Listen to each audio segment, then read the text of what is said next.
विश्व युद्ध नहीं होगा, मैं बता रहा हूँ कि आपने 1 लाख से अधिक बच्चों को, औरतों को मार दिया बम से, तो इसमें प्रधानमंत्री नरेंद्र मोदी जी से बेहतरीन कोई रोल प्ले कर भी नहीं सकता। अभी कोई प्लेयर दुनिया में बचा भी नहीं। लेकिन ईरान साफ कह चुका है, मर जाएंगे, मिट जाएंगे, सिरेंडर नहीं। तो देश के प्रधानमंत्री तो चीन भी हो क्या है, देश के प्रधानमंत्री तो पाकिस्तान भी बिरयानी खाने गए थे, ये कोई मसला नहीं। सऊदी बोलिए, ठीक है, सिर्फ सऊदी बोलिए, उसको इस्लामिक कंट्री बोलने मुझे शर्म आ रहा है। अब मैं दुनिया के लोगों से कहता हूँ, भारत में भी कुछ मंद बुद्धि लोग हैं, वो समझ नहीं पाते। लेकिन पाकिस्तान के बेशर्म प्रधानमंत्री का बयान आया, आप लोगों को नहीं पता है क्या? ये जो ईरान ने किया है, ईरान की बहादुरी को 100 बार सलाम कीजिए। पहला सवाल है कि अमेरिका कौन होता है इन तमाम मुल्कों में अपना एयरबेस बनाने वाला? क्यों बनाया, किसने बनाने दिया, क्यों बनाया? ईरान में बना के दिखाए, सबने सरेंडर कर दिया। सऊदी अरब बोला, हुजूर मेरे बाप दादा ने आपकी गुलामी की है, लीजिए क्या लेना है। बोला ये दे दो, ये दे दो, ये दे दो, सब ले लिया। काश कि हमारे प्रधानमंत्री इस युद्ध को बंद करा के ये छाती ठोक कर कहें कि हमने कराया, मजा आ जाएगा कि नहीं आएगा? आले सऊद की औलाद, तो तुम एक बार अरबी में अल जजीरा पर आकर कह दो कि हाँ हमने हमास के खिलाफ, हिजबुल्लाह के खिलाफ, हूती के खिलाफ, क्या कहते हैं, तमाम उन संगठनों के खिलाफ जो फिलिस्तीनियों की हिमायत में इजराइल के खिलाफ लड़ते थे, हमने इजराइल का साथ दिया। जरा कह के देखो।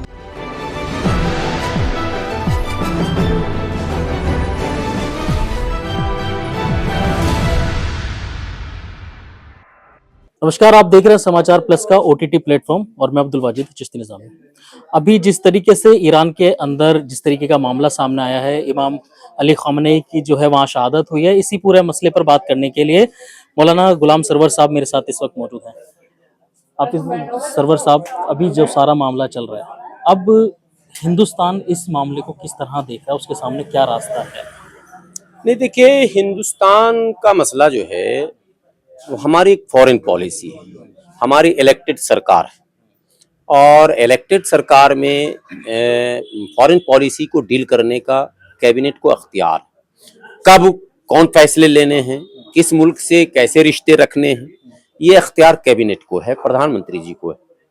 इसमें आम लोग अपनी राय दे सकते हैं। भारतीय होने के नाते हमें भी अधिकार है कि मैं कह सकता हूं, सरकार को एक राय दे रहा हूं, सरकार तक बात पहुंचे ना पहुंचे, पहुंचा भी सकता हूं रिटर्न में भी, कि मेरी राय है कि देश के लिए ज्यादा मुफीद, फायदेमंद ये होगा कि ऐसी पॉलिसी रखी जाए। लेकिन अंतिम निर्णय सरकार ही लेती है। तो जो उथल पुथल अभी मिडिल ईस्ट में हुआ, और आपको हैरानी होगी कि भारत के लिए दोनों मित्र देश, दोनों ने, अब तो पूरा मिडिल ईस्ट उसमें समाया है, सब मित्र ही मित्र है। दुबई से भारत की मित्रता, सऊदी से मित्रता, इसराइल से मित्रता, और ईरान से भी मित्रता। ईरान हमारे मित्र देशों की सूची में। तो अब ऐसे में भारत क्या बयान दे? एक दबाव है प्रधानमंत्री जी पर। प्रधानमंत्री ने कल कोई बयान नहीं दिया तो लोगों ने कई सवाल किए, विपक्ष के कई नेताओं ने सवाल कर दिए। मेरा मानना है कि इस पर यह मुद्दा हमारा नहीं है। ये सरकार निर्णय लेगी, समझेगी, मूल्यांकन करेगी, देखेगी, उसके बाद जो उचित होगा वो फैसले लेगी देश हित में। उनको अपने देश हित में लेना। हम जो अपना ओपिनियन दे रहे हैं वो अंतरराष्ट्रीय विषयों पर दे रहे हैं। देश का जैसे मसला आएगा वहां हमें एक सीमा के अंदर रहकर अपनी बात रखनी है, वो भी सरकार से आग्रह करते हैं। सो मैंने पीसी में भी पहले अपनी बात रखी आदरणीय प्रधानमंत्री जी से कि दोनों मित्र हैं और पूरा मित्र मंडली है, आपको एक अवसर मिला है, आप इसमें मध्यस्थता करके युद्ध विराम कराइए, शांति हो जाए, अमन हो जाए, तो दुनिया के लिए बेहतर रहेगा। वरना इंसानियत कर इसमें चक्की में पिसेगी। ईरान का जो होना है वो होगा ही, दुनिया के जिन देशों का जो होना है वो तो होगा ही, लेकिन पूरी दुनिया प्रभावित होगी। तो इसमें प्रधानमंत्री नरेंद्र मोदी जी से बेहतरीन कोई रोल प्ले कर भी नहीं सकता। अभी कोई प्लेयर दुनिया में बचा भी नहीं। पुतिन कुछ कर ही नहीं सकते, चाइना कुछ कर ही नहीं सकता है, नहीं समझे? तो फिर करेगा कौन? बाकी देश जो है वो ईरान के खिलाफ लड़ ही रहा। ऐसा में ये है ना, अभी जिस तरीके से ईरान ने दूसरे देशों पर हमले किए और उसमें ज्यादातर जितने भी देश हैं वो सब इस्लामिक कंट्री हैं, तो अब इसको इस तरीके से देखा जा रहा है और दिखाने की कोशिश की जा रही है मेन स्ट्रीम के जरिए और तमाम जो सोशल मीडिया पर चल रहा है कि शिया और सुन्नी में जंग चल रही है। नहीं, ये एकदम क्लियरली इस मैसेज को समझना है। ये जंग शिया सुन्नी के खिलाफ नहीं। अगर शिया सुन्नी के खिलाफ है तो क्या इजराइल सुन्नी है? क्या अमेरिका सुन्नी है? क्या बरतानिया सुन्नी है? क्या जर्मनी सुन्नी है? क्या फ्रांस सुन्नी है? नहीं है ना, सब शामिल है ना इसमें, सबकी सेनाएं शामिल। साइप्रस में कौन सुन्नी रहता? साइप्रस में जो मिसाइल मारा ईरान ने, वहां तो कोई सुन्नी नहीं रहता, वहां तो क्रिश्चियन रहता। समझना यह है कि ईरान ने पहले ही ये बात कह दी थी कि अगर हम पर हमला किया गया तो अमेरिका समेत अमेरिका के जितने अलाई, जितने पार्टनर होंगे, उनके सहयोगी होंगे, मददगार होंगे, उन सब पर हम हमला करें। वो मजबूरी है ईरान की, बात समझिए। अगर हम ईरान मान लीजिए दुबई पर हमला नहीं करता, दुबई तो एक अड्डा है जहां सीआईए के लोग हैं, मोसाद के लोग हैं, उनका इंटेलिजेंस है, उनकी सब तमाम हथियार है, एयर बेस है उनके, तो एयरबेस अब तक उसने सिविलियन को टारगेट नहीं किया। सारे एयरबेस, अरब में भी जो हमले हुए वो एयरबेस पे हुए, बहरीन में एयरबेस पे हुए, कतर में एयरबेस, वो सब अमेरिकी एयरबेस। इसको एकदम क्लियर समझिए, अमेरिकी एयरबेस। पहला सवाल है कि अमेरिका कौन होता है इन तमाम मुल्कों में अपना एयरबेस बनाने वाला? क्यों बनाया? किसने बनाने दिया? क्यों बनाया? ईरान में बना के दिखाए, और यही चाहत उसकी है चीन तक पहुंचने, विश्व का साम्राज्य ताज बनने। ईरान बाधा है, ईरान ही रुकावट है, बनना अगला नंबर चीन का। चीन के बाद दुनिया ही नहीं है। अमेरिका के सामने चीन की चुनौती है, उसके बाद कोई चुनौती नहीं है। तो ईरान बाधा था, सबने सरेंडर कर दिया। सऊदी अरब बोला हुजूर मेरे बाप दादा ने आपकी गुलामी की है, लीजिए क्या लेना, बोला ये दे दो, ये दे दो, ये दे दो, सब ले लिया। बहरीन ने बोला, कतर ने बोला, मस्कत ने बोला, ओमान ने बोला, जॉर्डन ने बोला, यूएई ने बोला, शारजा ने बोला, अबुधाबी ने बोला, दुबई ने बोला, सब ने। अब सोचिए हैरानी की बात कि 50,000 रिजर्व आर्मी वो अमेरिका का, और पड़ रहा मिडिल ईस्ट में, ठीक है। उसके साथ वो सामान भी मिडिल ईस्ट में, उसके सैनिक अड्डे भी मिडिल ईस्ट में, उसके फाइटर जेट उड़ान भरेंगे, उसके लिए रनवे भी मिडिल ईस्ट में। ये क्या मतलब है? उसके डिफेंस के सारे सिस्टम मिडिल ईस्ट में। क्यों भाई? तो इसलिए ये जो ईरान ने किया, ईरान की बहादुरी को 100 बार सलाम कीजिए। ईरान ने आने वाली नस्लों को एक पैगाम दिया है कि तादाद मायने नहीं रखता, ताकत भी मायने नहीं रखता, मायने होता है हक पर जमना।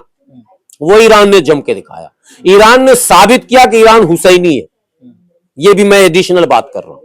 और सऊदी ने साबित किया कि वो यजीदी है, साबित किया उसने। दुबई ने साबित किया यजीदी है, ठीक है। अब क्या मान रहे हैं आपके, मतलब तो दुनिया जानती नहीं। दुनिया जो है वो तीसरे विश्व युद्ध विश्व युद्ध नहीं होगा, मैं बता रहा हूं।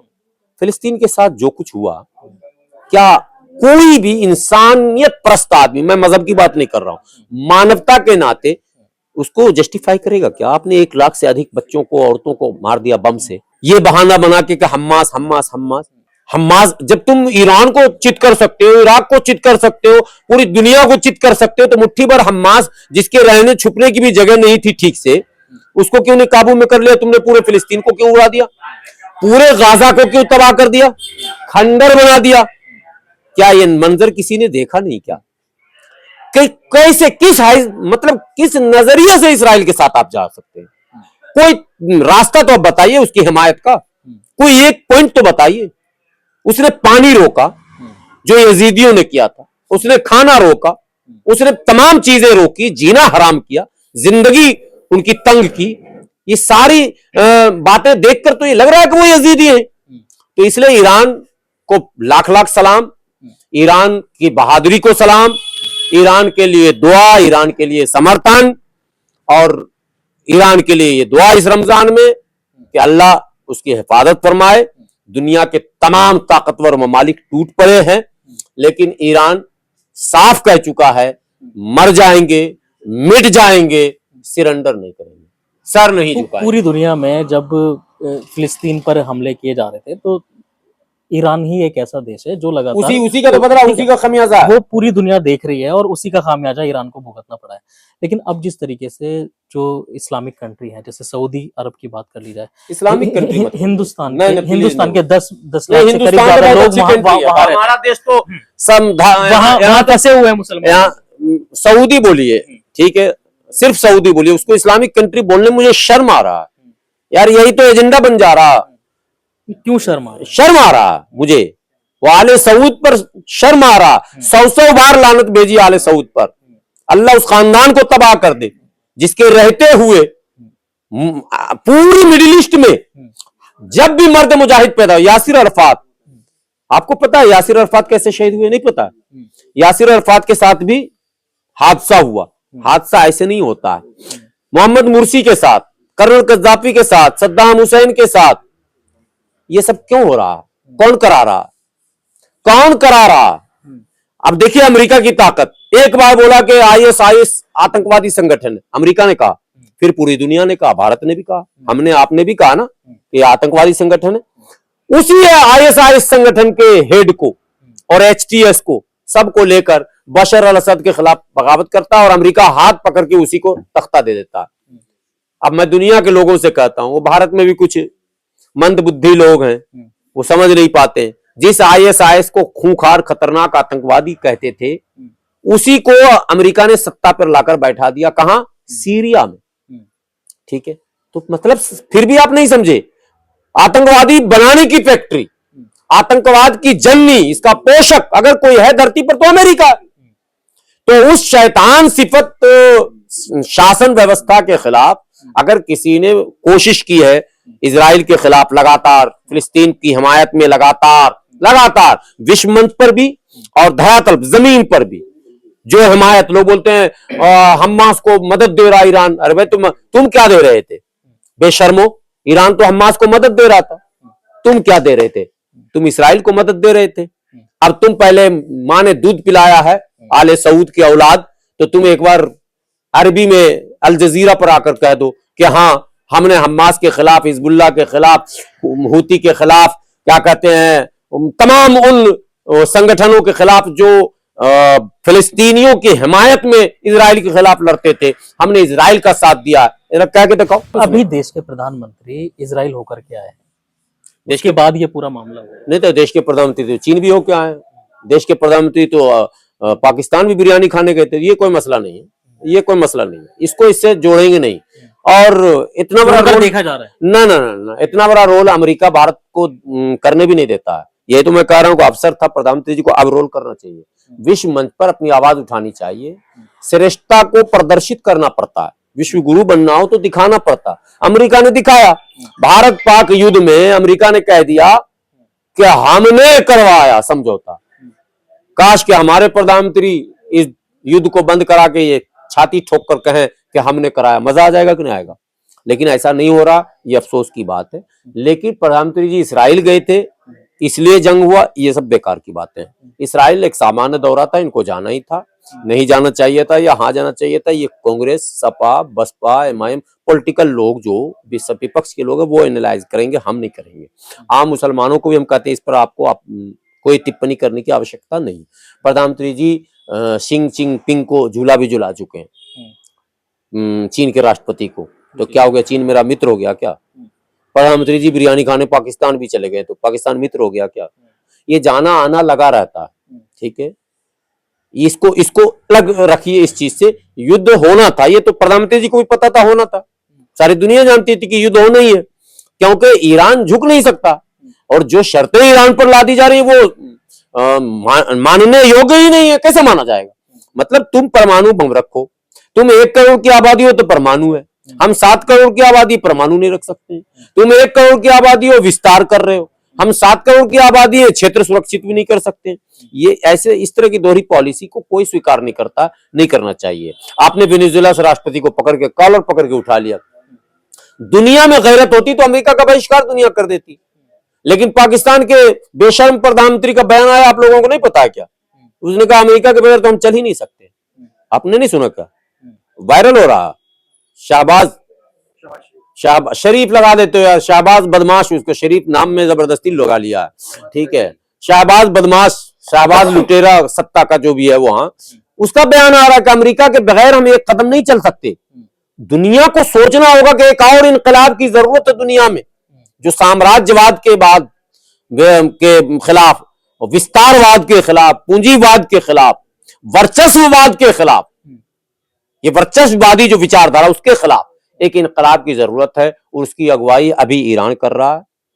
हम लोग प्रतीक्षा में किसी दिन भारत में इनकलाब आएगा और भारत का नेता अगुवाई करेगा उस इनकलाब का, कि दुनिया के अंदर हम इंसाफ, अमन, चैन, सुकून और जिस जिसको हम समाजवाद कहते हैं, मानवतावाद, वो उसकी स्थापना करेंगे।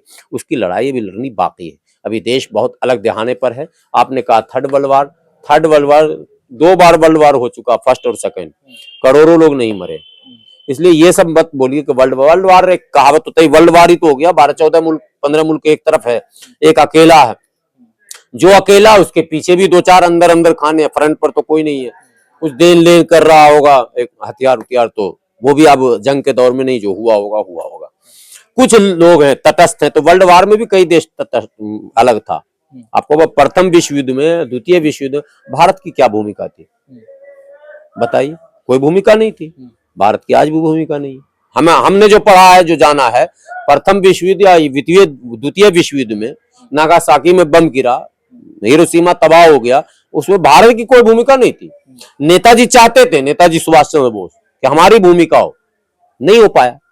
आज जो वर्ल्ड में फिर स्थिति है, उसमें भी कोई भूमिका नहीं हो पा रही। इसलिए अभी इस चैप्टर को अलग रखने का है। हाँ, अल्लाह ने चाहा, ईश्वर ने चाहा, मुल्क में हालात बनेंगे, ऐसा नेता पैदा होगा जो दुनिया को नेतृत्व करेगा। फिलहाल जो नेतृत्व है वो अभी दुनिया को लीड करने की पोजीशन में नहीं। चलिए, बहुत बहुत शुक्रिया सरवर साहब बात करने के लिए। देखिए, जिस तरीके से पूरी दुनिया में एक युद्ध के हालात बने हुए हैं, ऐसे में देश के जो अल्पसंख्यक लोग हैं, जो भारत के रहने वाले लोग हैं, दुबई में हैं, सऊदी में हैं और भी तमाम मुल्क में हैं, तो वहाँ से उनकी तमाम वीडियो वायरल हो रही हैं कि उनको सुरक्षित वहाँ से निकाला जाए। तो सरकार इस पर अपना ध्यान दे और सभी भारतीयों को सुरक्षित जो है अपने देश वापस लाने का काम करे। दिल्ली से समाचार प्लस के OTT प्लेटफॉर्म के लिए मैं अब्दुल वाजिद चिश्ती निज़ामी।